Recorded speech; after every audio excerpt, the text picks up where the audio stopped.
Hello, everybody. This is Wes. This is Otherworld London, episode 32, and we've got some players. Let's start with Mac. Hey, I'm Mac. I'm here, and I'm playing Ethel Prendergast, who is in lots of trouble because not spirits this time, but shopping. Hey guys, I'm Terry Gamble playing Alize Carew. I'm a shopkeeper. Sometimes we really haven't been keeping the shop lately. It's been turned into an evil church.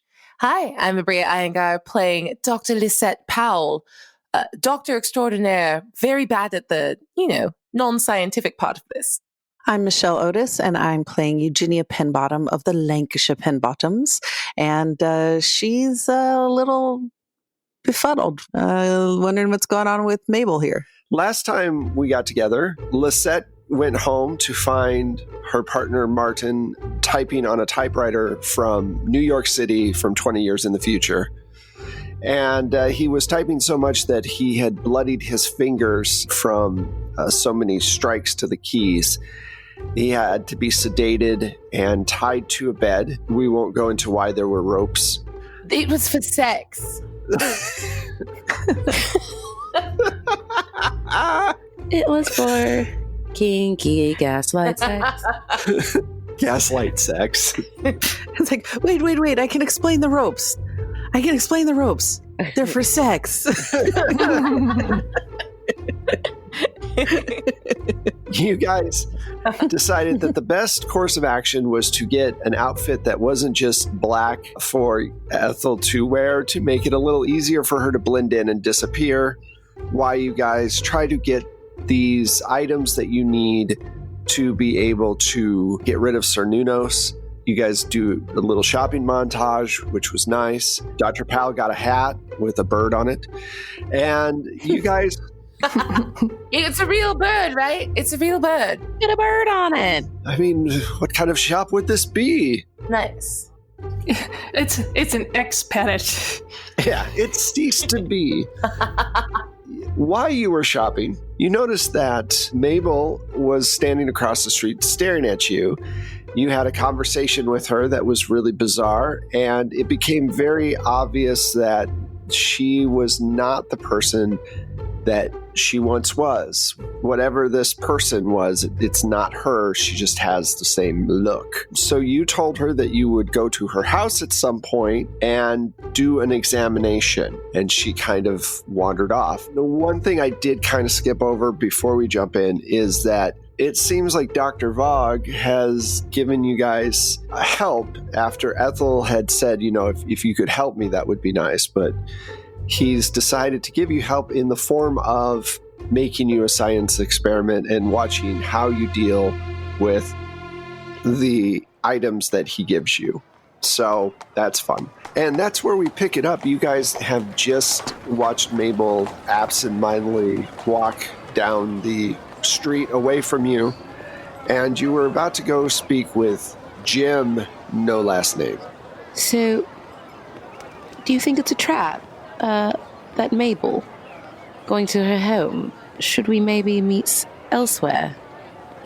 Oh no, I think it's absolutely a trap. But as a man, I won't say wise, once told me the best way to spring a trap is to trigger it.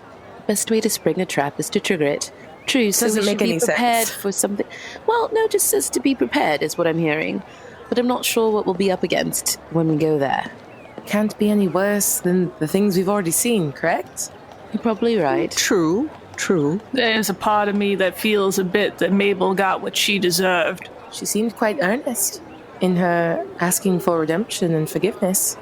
Yeah, she doesn't know what she's asking redemption or forgiveness for. Fair enough. I don't think that whatever we spoke to is actually Mabel. I touched it. It's definitely not. And there is no touch of the spirit left about her. I believe it thinks it is Mabel, but it is not. And I actually somewhat feel sorry for it. Imagine thinking that you're one thing, not knowing that you're actually something else. Who been there? Have you? Yes, let's not go into that right now. Let's go see Jim. Okay. So you guys go down to the East End, not far from the squeaky flute. And in a back alleyway, there's a little shop where Jim hangs out. It's not really open to the public. It's something that you have to know the knock, you know. So Alize knows the knock, and she does it.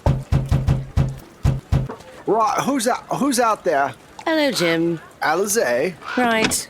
Need a curiosity. Who are the women with you? You seem to have a gang with you. No, we're not a gang, just a gaggle. They're worse than gangs. Gaggles are terrible. Right, Jim. So it's good to see you as well. I won't bother with formalities. Everyone, this is Jim. Jim, this is everyone. Jim, we need something. Maybe come inside. I'd rather people not see us on the street, if that's all right. Of course not. I mean, you have a woman here dressed in goldenrod. It'd be the last thing. Sticks out like a sore thumb. Come on in. Ethel has just the most sour expression on her face. It looks like she ate about 16 lemons. You know how frivolous blondes tend to dress. Yes. Ooh. I do. How can I help you? Right, Jim. So we need a dagger. A particular type, though.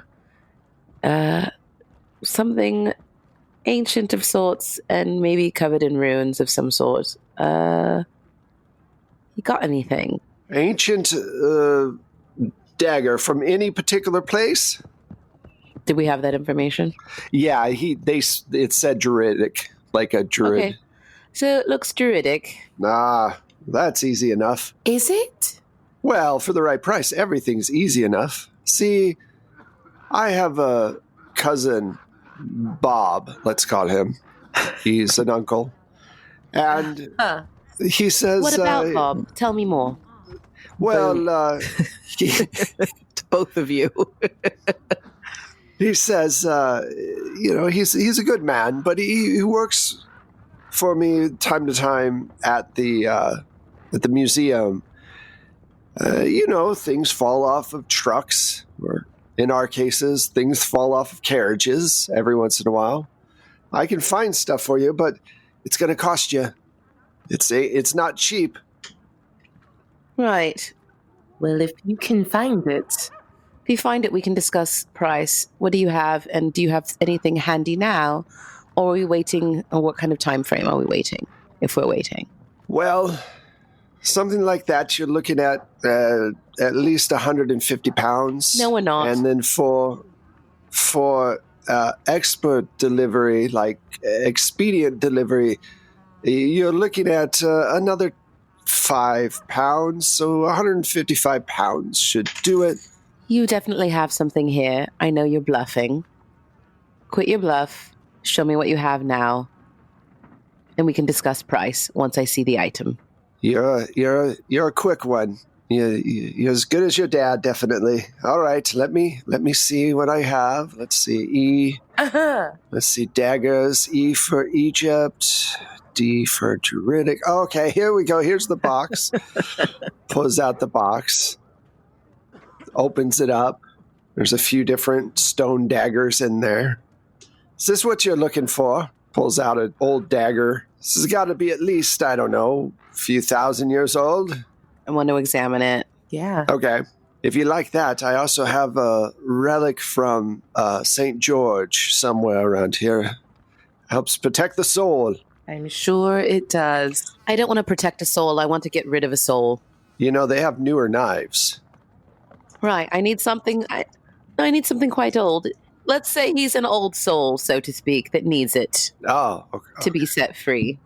All right. So you're taking a look at this dagger. I believe you have history. So why don't you give me a history roll? Sure. If you want, I can help. I have a 5 in history. I have a 60 in history, and I just rolled a 10, so I think we're all right. Excellent. Yes. Nice. 3 of his daggers are fake. Right. The 4th one is real. That is what you discern. Right. Oh. And how does it look compared to the other ones? Does it look shittier or better? Or yeah. It kind of looks shittier, believe it or not. That's the cup of a carpenter. Well, I don't want to spend a lot, Jim, today. I don't really have that much, and I You don't have a lot. You're here with 3 other ladies. I know you see me with ladies, but it's not for them, it's for me, you see, and My husband holds all of my money. And she just makes a weird face. right, you're bad at being anyway. So yeah, I just need this one. You know what this one will do? It doesn't need to be fancy.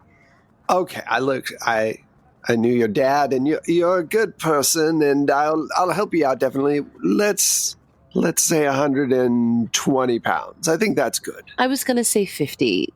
If you look at the other one, you examine it. This one has a certain sheen. This one does not. This one has a certain type of handle. This one that we're choosing does not.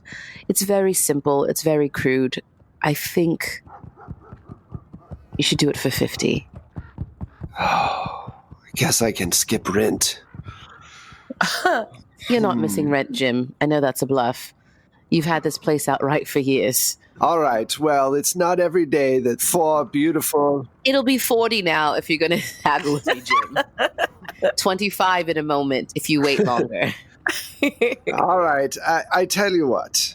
Meet me at least a little higher so that I can buy my children dinner. How Jim, about your children are 60? grown. Why? That's do you what always... makes it. That's what makes it so frustrating. still It's the fact that feeding they're them? still at home. Are they not working? I keep sending them out the front door, and they keep coming in the back. It's terrible. Oh, Jim. All right, 50. Fine. You've whittled me down to nothing. 45? No, 50. You said 50. Oh, 45? No, 50. That's fair. We can Because leave, ladies. obviously- We'll be back later, Jim, if we think All right, about it. fine. 45. Fine. I'm not going to live with a guilty conscience. I think you'll be just fine. Here you are. So he takes it from me. He goes, what exactly are you going to be doing with a ancient druidic knife? Absolutely nothing. It's for a collection. Thank you so much. You're going to sell it to some guy for 5 times the price. I know it. It's actually not for resale. It's for a personal friend. Thank you so much. All right. Come by again. Remember, one named Jim gets you whatever you need. That's a terrible tagline. Did you see where my shop is? That's fair. Yes. So you guys head out. One named Jim. Alize, you were positively radiant in that moment. Thank you. I've worked a long time procuring items with my father. Now that it's just me running, was just me running the shop, I've had to get braver in my acquisitions. Not sure what's going to happen now, though, that my shop has been overtaken. I'm going to need a new place. Well, actually, I might not have to worry too much with Benny's family. Well, we'll see. If we're successful now, then maybe I won't have to worry too much longer about any of it. Oh, that's right. You're affianced, are you not? Correct. His family, the Duke and Duchess, are lovely. Oh, you're going to be landed gentry, and you're worried about keeping a shop. You never know what can happen between here and there. We've had a rough road getting to the altar. Fair enough. If that's your path, though, more power to you. It might be. We'll see if we are successful in our mission. So you have a dagger that you needed. Where do you guys want to go next? We need a goat to get the heart out, and we needed some herbs. And the spell. We need to figure out the spell. Yeah, that's just going to take the research. I figured you guys were going to get the rest of the stuff and then do the research. Yeah, the herbs are probably no problem. They're probably sold at shops or, we could gather them. So you guys get together the easy parts because those things aren't very hard to find. The dagger was definitely the most difficult. Are we all reconvening back at Eugenia's house? That seems to be what you guys have been doing. Any thoughts? There's two goats. The first time the goat came back, I threw a fit and didn't want it to die. So I had to get a different goat. It was so cute, I understand. Very cute. So it's like next to my big hat box, just in the corner with a bow on it. I like it. Okay. So you guys have all of the stuff that you need, and you are back at the house. You hear the general arguing in his study with what sounds like Robert Jr. Oh dear. Ladies, if you'll give me a few moments. Yes, of course. It's, Yes, of course.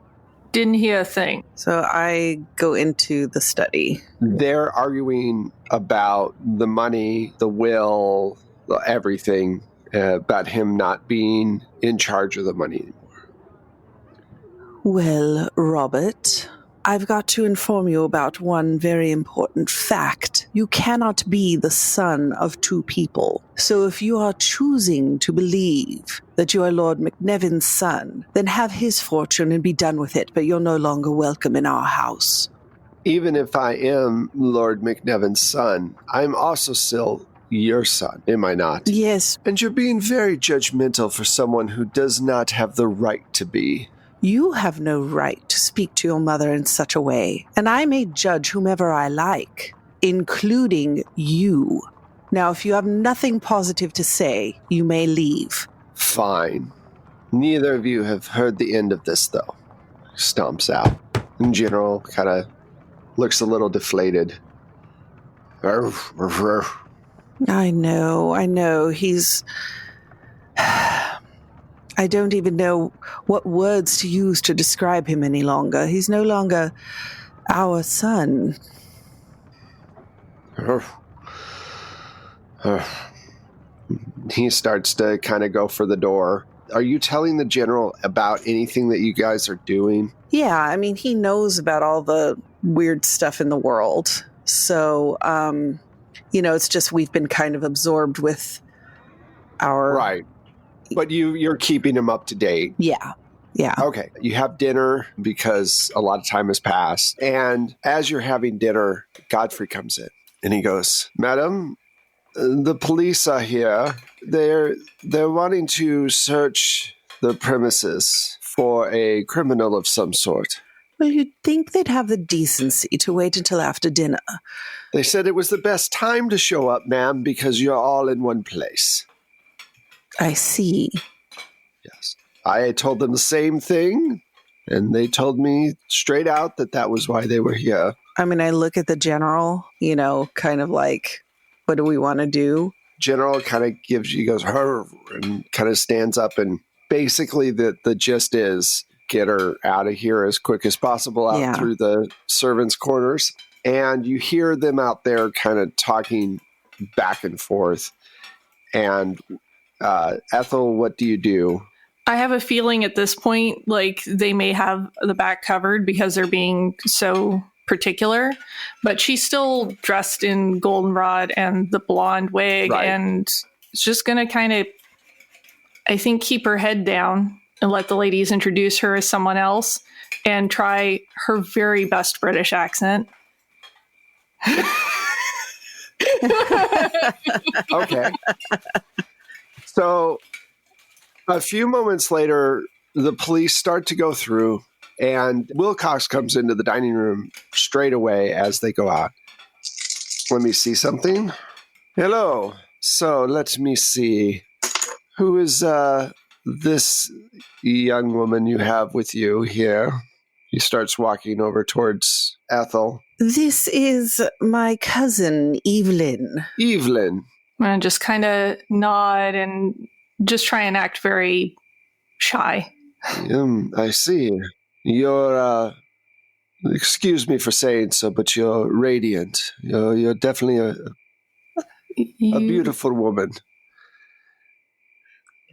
I'm going to do my best to assist by trying to get Wilcox's attention. Hey, we're in cahoots and I need to talk to you. Just to make sure he can't maintain eye contact with her too much. Oh, Miss Doctor, right? Yes, Dr. correct. Powell. Okay. You? Okay. Yes, I remembered. Mm-hmm, mm-hmm. It's nice to see you here. I'm sorry. All the gold kind of jostled me for a moment. Can we speak for a moment in the other room? Wait, I can't tell if you're talking to me, detective, No, because you haven't broken eye contact with Evelyn. I'm sorry. Evelyn, is there a thing with E's in your name, in your family, Miss Pinbottom? Well, of course. If you were from Lancashire, you'd know so. Oh, okay. All right. Yes, Miss Dr. Powell. It's hard for me to get that out of my mouth. That's fair. You're doing your best. Let's go speak over here about health. And he kind of walks out of the room. And I just give the most exasperated look to the group as I walk out. First, I'm sorry for the last time we were together. You were very upset with me, and I know I sent you into this den of murderesses, but we need to find Ethel. Do you know where she is? She was in my custody, and she just disappeared. You didn't tell me she was an American. Yes, it's horrifying. I know. I was afraid that if I said she was an American, you wouldn't have helped. I might not have. That drawl. Oh, my. Well, from what I can tell, the Southern Americans are, with that drawl, sometimes the conversation can last for hours just waiting for it to finish. I was trying to interrogate her, and it took so long to get one sentence out. I couldn't do it. I'm struggling right now. Forgive my lack of composure. And she, adjusts, the one curl. I understand completely. So you haven't seen her since then. She's on the loose, and we need to get her back. No. Before she kills again. Oh, my. She kept ranting about finding... what word was it? Some sir. Sir Galahad? I don't know. At the docks. It was very Galahad? Weird. She is prone to rambling. Her skin is of a deadly pallor. And is she in mourning? I don't understand. She's quite terrifying. I don't know of any knighted dock workers, but... I don't either, but who knows? She is American. Maybe she doesn't know... Maybe she's thinking sir, it's a man, so... Oh. Okay. I don't... Well, I mean, once again, an American, so I'm sure whatever relationship with this man she has is deeply impropriety. Well, yes. Let's not get into that inappropriateness, especially with... And he looks over to the dining room through the door, especially with such a beautiful woman right over there in goldenrod. Mm-hmm. It's my favorite color. It's like a sunbeam. That's no one's favorite color. Oh, no, but tonight on the roast of Ethel. Anyway, could you do me a favor? Mm-hmm. If you could talk to Miss Pinbottom and see if maybe there'd be a possibility of making a formal introduction. Yes, I would like that very much. It's been a few years since she is out of his league, man. She's a shy and retiring girl, but quite lovely. I'd be happy to do so, but you have to give me space to work. I'm only now getting in their good graces. Well, I'll leave you to your work then. She's obviously not here. They've hidden her well. I will go down and see if there's a knighted dock worker or something. I'm sorry I couldn't be more help. Well, if you learn anything, just get word to us as soon as possible. I'm worried for that young woman in there. I hope that they don't drag her into this as well. No. She's too young and pure. Yes. Okay, please go. Of course. Oh, of course. Goodbye. Goodbye. And he runs. He leaves. Yeah. So they finally walks back in with a horrible rictus of I think I did it. Yeah. So they file out He missed his role really Good. badly to recognize Ethel. Although it's true that changing a few like basic elements like that, like people really confuses people. People have trouble with recognition for that. Oh, yeah. Yeah, Yeah. it makes him face blind. Yeah. Mm-hmm. So the general tells you guys that his ability to keep the police at bay at this point is non-existent. Right. Wilcox has got his brain on one thing, and that's bringing Ethel in. He's just not going to listen to the general all that much longer on it. So it's late, probably about 10 o'clock. You want to give it another try to research this thing? Yeah. Might as well. Not giving them any sort of excuse. Wilcox is a dullard and quite smitten with our dear Evelyn. Oh, I'm Oh, dear just God. overjoyed at hearing that. Oh, I said a bunch of very terrible things about Americans to the detective. I'm not going to pretend that wasn't fun. It was. What we're going to say is you guys have time. So I'm going to and you're working together to work out what this is. Not everything requires the glasses. So you split up the manuscript that was written into sections that people can read without the glasses. We're going to do one roll, which is probably going to be Ethel because she has the glasses and everything. Dice, don't be bastards. 5. Wow. Hey! Yeah, I rolled 5. Yay, the dice, they heard me. They listened for once. Excellent. So after several hours of... Oh, let me check mark that skill too. Yeah, checkmark that skill. In fact, why don't all of you checkmark it? Because Huzzah. she rolled so well, everybody gets a checkmark in their Aw. library use. Thank you. You're welcome. Nice. Huzzah! So you figure out the spell, and basically it's one of you has to recite the spell. Somebody else in the ritual can cut out the heart of the goat, and someone else can do the stabbing of Cernunnos. The thing is, though, the goat has to die before you stab Cernunnos. What? For the spell to spark, you have to cut out the goat's heart first before you stab Cernunnos in the heart. And this is just a banishing spell. It gets rid of his avatar on this plane Sure. for a long time. At some point, he'll be able to come back, but probably like a few hundred years later. So this will get rid of him for good. It'll be someone else's problem at that point. Yeah. Precisely. Now, That's- I was going to volunteer to read, but I suppose I have to do the goat part. Well, everyone's got their talents, and you are good at surgery, yes? Yes, I am. Then that is why you've been drawn to this team.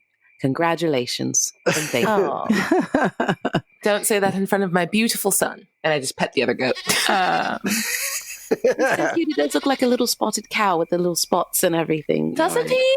Oh, so cute. Suddenly you hear the sound of someone running their body into the front door over and over again. What is that noise? Oh, my. I have thought. Madam, Yes, Godfrey. you have another visitor. Oh, all right. Do you know? Is he a ginger? Yes, it's a half-naked Scotsman slamming his body against our front door. I don't want to call the local. Don't. I won't. I don't want to because we have a guest here that they want to talk to. Can I also talk about raise in pay? I feel that this job has become much more complicated since you guys started the Seance Club, and I feel that dealing with half-naked Scotsmen at the door deserves a little bit more. Godfrey, now is not the time, and that is something to which you'll have to speak with the general. We both know that you deal with the money, ma'am. I mean, I'd go to Robert Jr., but he's out now, right?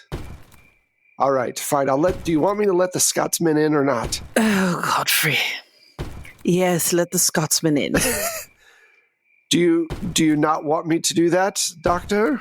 Did he ask specifically to come in? Like with words? No, he's using his body as his language as he's slamming into the front door, as you can hear. Yes, and that just didn't give you enough pause to go, maybe I don't let him in. And you want a raise. With this group, I don't know what's normal and what's not normal anymore. That's fair. And I did take a bullet for Madam, so I feel that deserves some kind of pay raise. Okay, well, when the revolution comes, you're the first to make a move. Please give us like a good 3 to 4 minutes before you let in the Scotsman. Okay. Thank you. He walks away. And the moment the door shuts, I'm like, that's Martin. He doesn't know I'm here. He doesn't know where this is. He was able to type to follow It's the typewriter, dear. Yes. Connected to it, probably. Okay, well, you're all very calm about this. It's probably a And I'm beacon. convinced he's going to bleed out. I also tied him to the bed with surgical rope for surgeries. How do you use rope in surgery? I'm fascinated by it. I will tell you more later when you tell me more about your relationship with Sunny Nose. Right. Out of character, do we still have Alizé's cage Yes. in one of the rooms upstairs? Yes. For sex. Oh, General. I can explain. It's for sex.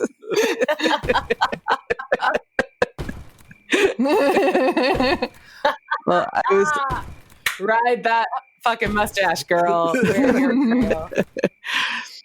because I was thinking, well, I'll say this in character.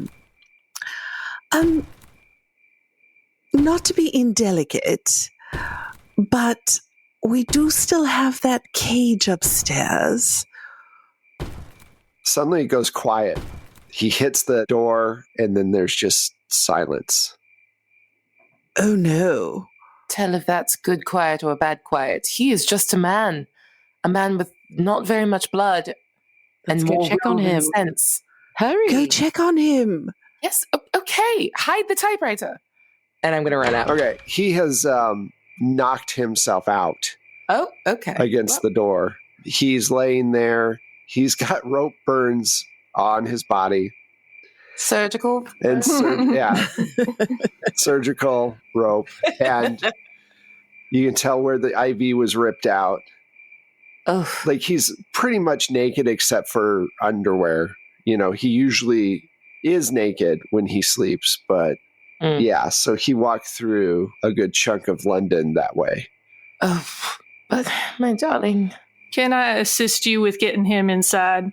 Yes, thank you so much, Ethel. All right. Yes, I think if we put him in that cage, I know that sounds awful, but at least he'll be protected. I am more worried about what he will do if he is allowed to type until he dies. He has no regard for any other bodily functions or self-preservation, just to keep writing. So, I mean, a cage is unideal, but any port in a storm, anything to protect Martin. As you carry him in, Godfrey looks at Eugenia and says, "Do you want me to help you get him upstairs? Is that a thing that you want me to do?" You are a butler. Buttle. Yes, ma'am. And he starts helping you carry him upstairs. What has gotten into Godfrey? Oh, he's always been incompetent, you know that. But for some unknown reason, the general likes him and wants to keep him on. Seems like so much additional attitude lately. Yes. Lately. He is rather He cantankerous. is getting older. So he helps you carry this guy up and you put him in the cage. What else do you do? Because you know that he's just going to slam his body against the cage door. And he won't be able, he'll just knock himself out and get concussed again. So Is there some way to medically keep him out for longer? It's not practical for me to keep medicating him. I do constantly, but the more I put him down, the more those agents affect his brain and his body. Well, we need to pad the cage. It's what it sounds like. Yes, I think if we pad the cage and perhaps, I don't know, I was thinking put the typewriter so it's just out of his reach, so he'll only be reaching and not slamming himself against the side. Won't that make him more frantic? Oh, it might. What was he trying to type? Did we already discern that? It was the manuscript, the thing that you guys researched. I wish there was some way that I could just get a hold of this Vogue and tell him to stop. If this is an experiment. What if you use the typewriter, Ethel? Maybe it's a two-way communication device. I suppose anything is worth a try. I'm a little reticent to put hands on it, considering the state of this gentleman here, but... You are not Martin. He's a poet. She kind of just shrugs, like, yes, yeah, I am not, and nor am I a poet. Obviously. They're prone to those sort of fits. Maybe if you wear gloves. Maybe if you wear your glasses. Maybe a combination of both. Sure, let's see just how far down Crazy Town I can go with magic typewriter. Okay. What do you type? I imagine she's still going to be proper about her writing. It's going to be like a fucking letter. Dr. Varg, it seems that you have a young man possessed using this device. Are you able to confirm? And can you make it stop? ? Sincerely yours, Ethel. Straight to the point. I love it. The typewriter starts to type, Dear Ethel, yes, I could bring him out of his manic state. I am away from your location right now, obviously, but you did request my help. There is help and there is hindrance, and you have given me a helping of both. Is my help not needed anymore? Sincerely, Dr. Vogue. I appreciate the information. I do not appreciate the bewitching of this young man. Dear Ethel, I assure you that I do not bewitch anyone. I shall be there as soon as possible to help your friend. Sincerely, Dr. Vogue. I think that she doesn't see the need to respond any more to that, because knowing this guy, he's just going to show up. Okay. So I'll relate to the group what just happened with the magic typewriter. In violation of all decorum and like personal boundaries, like Lissette's just like right over your shoulder, just like snorting angrily, like, when is he going to arrive? With the glasses on, is she seeing the same thing that I am? No, it looks like she's typing out nonsense and you don't understand why she's messing around. Purple Monkey Dishwasher. What are you writing? Can you write normal things? Did you get to respond? Did I see the typewriter responding though? Yeah. Okay. Well, which actually, Yep.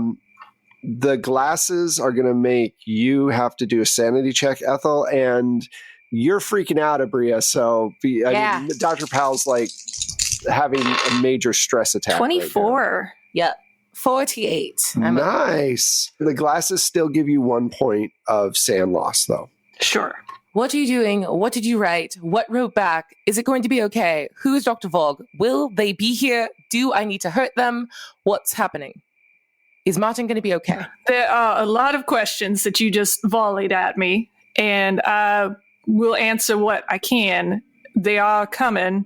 What they are, I do not quite understand, and they did say that they could be of assistance. So a few moments later, time freezes, and Dr. Vogue walks in. Everybody has stopped mid-sentence and mid-gesture. He says, so I take it the book I sent you helped. The book? Do you mean the writing that was coming out of this?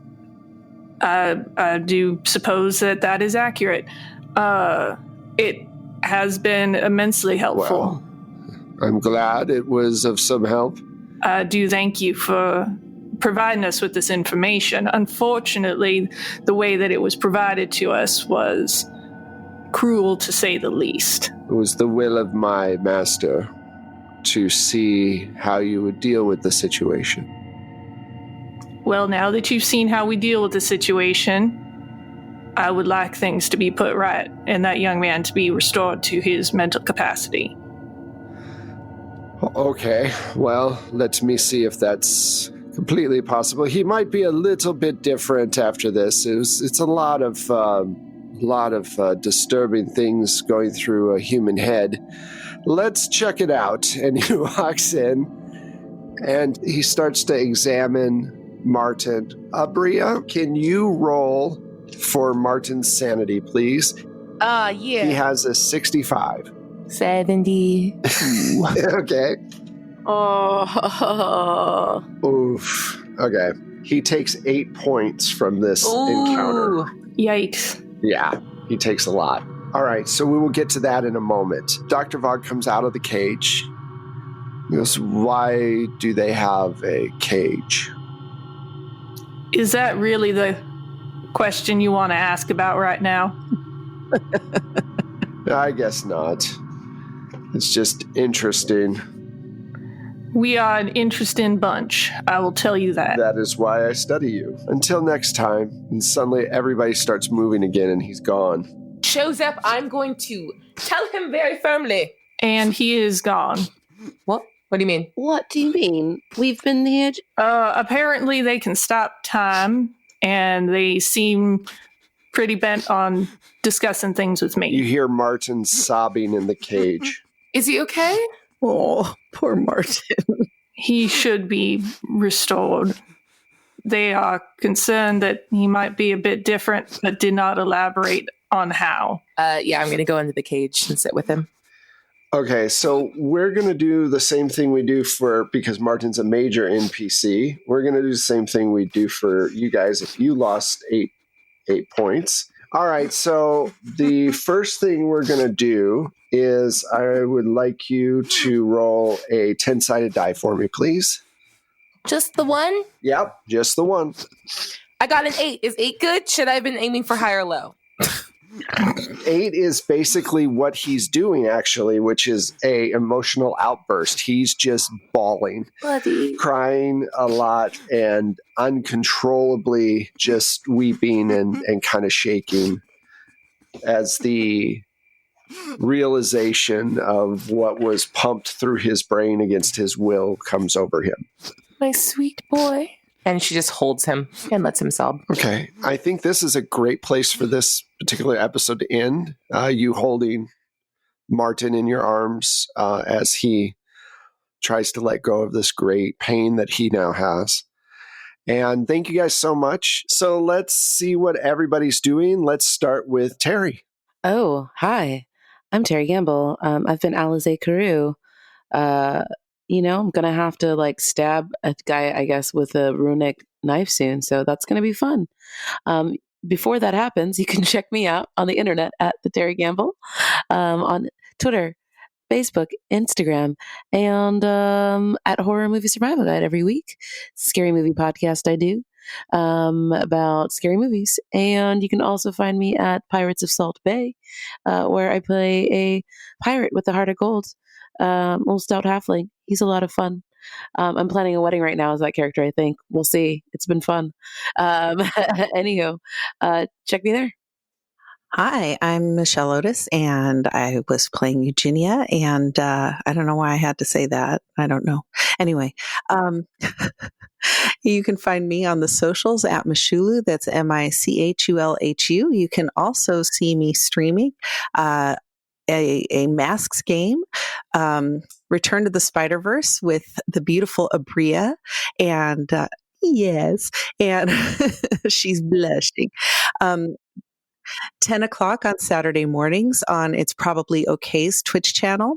You can find my music to accompany all of your gaming needs through Plate Mail Games on Drive-Thru RPG, and that's it.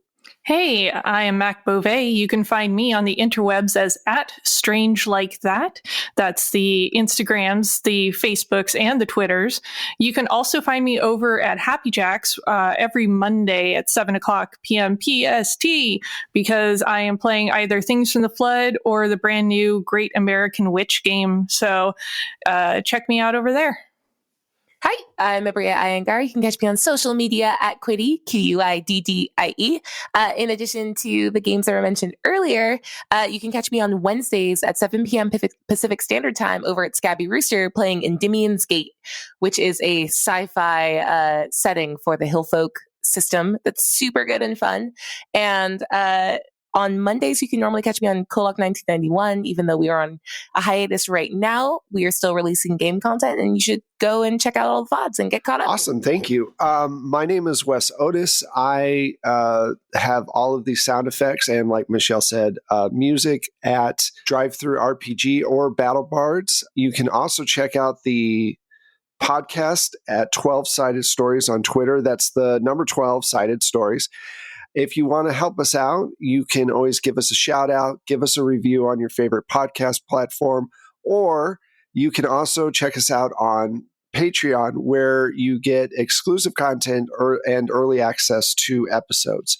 So any one of those things are great. Thank you guys so much for listening. We really appreciate it, and we'll talk with you real soon. Bye.